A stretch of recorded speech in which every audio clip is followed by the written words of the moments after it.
போட்டியில் அடுத்ததாக தமிழ் செல்வி 12ஆம் வகுப்பு. தமிழ் ஒன்னதான் கூப்பிடுறாங்க போ.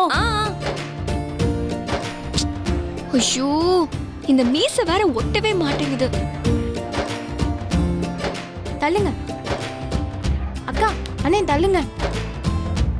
அக்கா அக்கா உன்னையத்தையும் கூப்பிடுறாங்க, வாக்கா. தோதோ வந்துட்டு மீச ஒட்ட மாட்டேங்குது. என்னக்கா சீக்கிரம் ஒட்டிக்கா.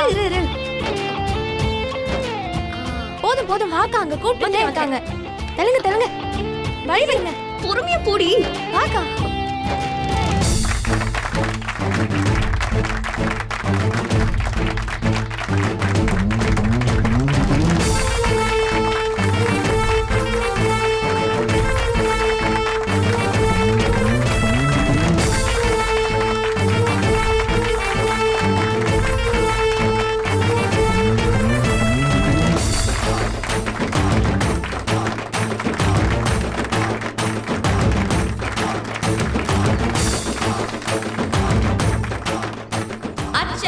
அச்சமில்லை அச்சம் என்பதில்லையே, உச்சி மீது வான் இடிந்து வீழுகின்ற போதிலும் அச்சமில்லை அச்சமில்லை அச்சம் என்பதில்லையே.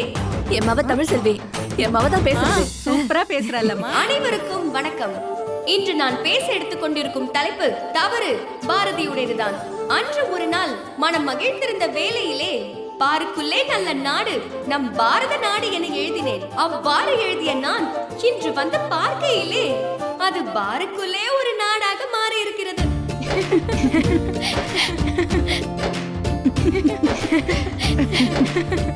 எங்கும் பார், எதிலும் பார், அங்கும் பார், இங்கும் பார், பார் பார் பார். ஐயோ தமிழா, பாருக்குள்ளே ஒரு நல்ல நாடு எப்படி அமைய முடியும்? இது யார் தவறு? பாருக்குள்ளே நல்ல நாடு என்பதை பாருக்குள்ளே நல்ல நாடு என புரிந்து கொண்ட மக்களின் தவறா? இல்லை இல்லை, அவர்களை தவறாக புரிந்து கொள்ள வைத்த என் தவறுதான். தவறு பாரதியுடையதுதான். ஐயோ பாரதி, வெட்கி தலை குனிகிறேன்.